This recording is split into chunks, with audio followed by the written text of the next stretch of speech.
God is the one who created us, and we can only worship God. So why is it that sometimes we mention others? Why is it that we even mention the Prophet's name?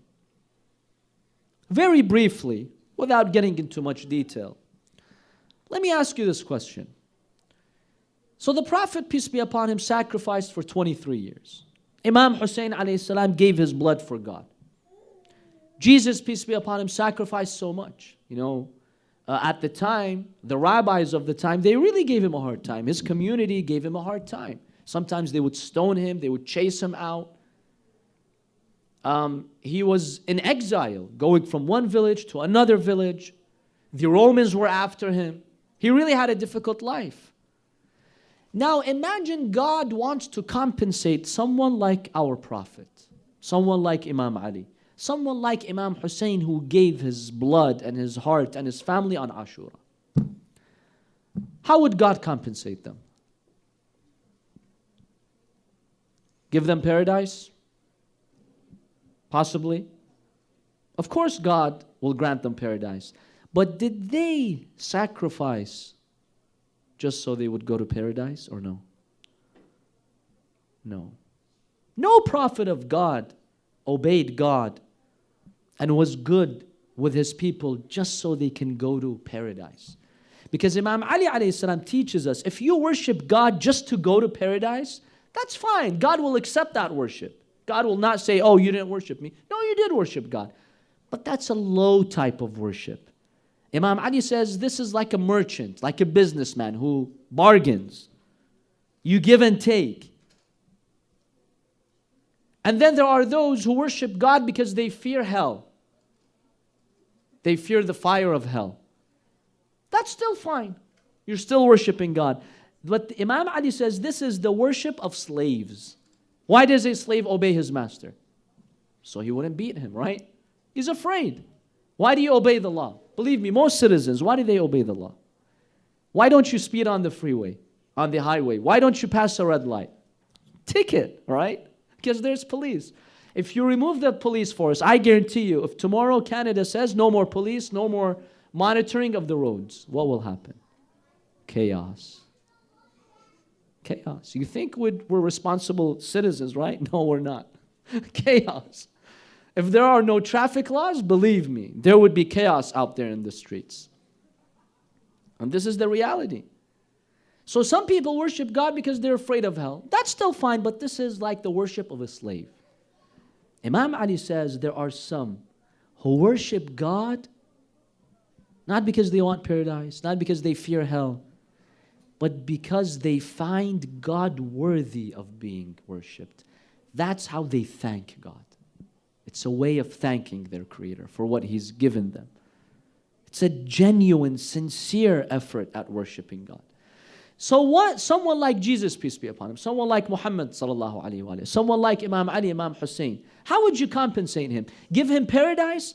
But that wasn't his goal from day one. He's higher than that. How are you going to honor him? How?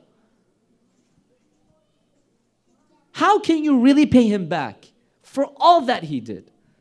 Paradise is not enough, because that's not what they wanted. Yes, they'll take paradise. Obviously, they'll thank God for paradise. But that wasn't the real objective. So how are you going to compensate them? You know how God compensated them? God said, these prophets and imams, they are the gate to me. You want to come to me, you go through them. I ask you, is there an honor greater than that?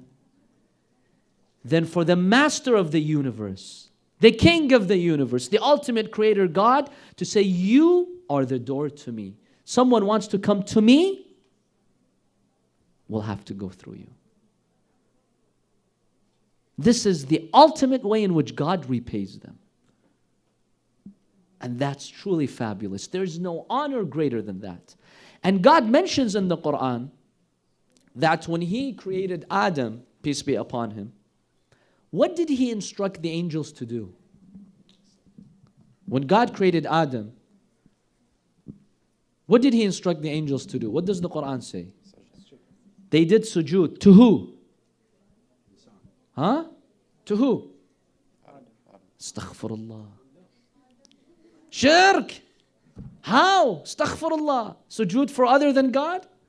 Usjudu li Adam. The Quran is very clear. God instructed all the angels, which are His purest creation, you prostrate to Adam. The prostration was for God, but through Adam. Because God said, Adam is the gate to me. You want to worship me? You have to obey this order. Now that I've created him, and he's my prophet, and he's my representative, he's the gate. All the angels accepted, except one refused. Who refused to prostrate to Adam? Iblis. God kicked him out. He told God, oh God, spare me from prostrating to Adam. Please, I don't want to prostrate to him, and I'll do anything else for you. You know, the hadith says Iblis, Satan, Lucifer as the Bible calls him, Satan, in one act of worship, he did sujood for God that lasted 6,000 years. This same Satan. You know what God told him? God told him, Satan, worship me the way I want, not the way you want.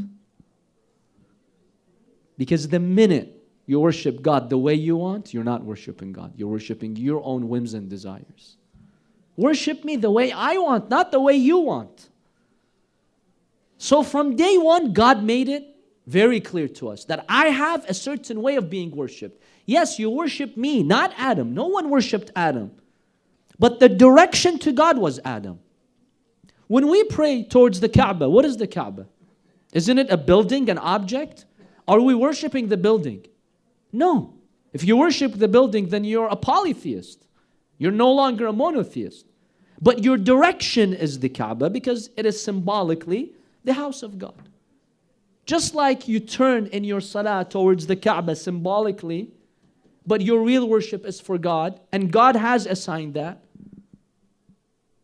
It's the same with the prophets and the Imams. God has assigned them as our direction to God. For two reasons. Number one, as I explained, so God pays them back. That's a great honor for them. Number two, we need guides which take us to God. You can't do it by yourself. Who teaches you how to be the complete human being? The best human being. The best way in which you can worship God. It's these prophets and Imams. So God wants you to worship Him through them so you learn from them how to worship God. Without the prophets and Imams, no one knows how to worship God the correct way. Hence, Imam al-Sadiq alayhi salam says, if it weren't for us, لَمَا عُبِدَ اللَّهِ. God would not have been worshipped properly. They show you how to properly worship God. So when we are turning to Allah subhanahu wa ta'ala and we invoke the name of the Prophet, his name or the other prophets or the Ahl al-Bayt, peace be upon them, we're actually asking God, but through them, for their sake, for their honor.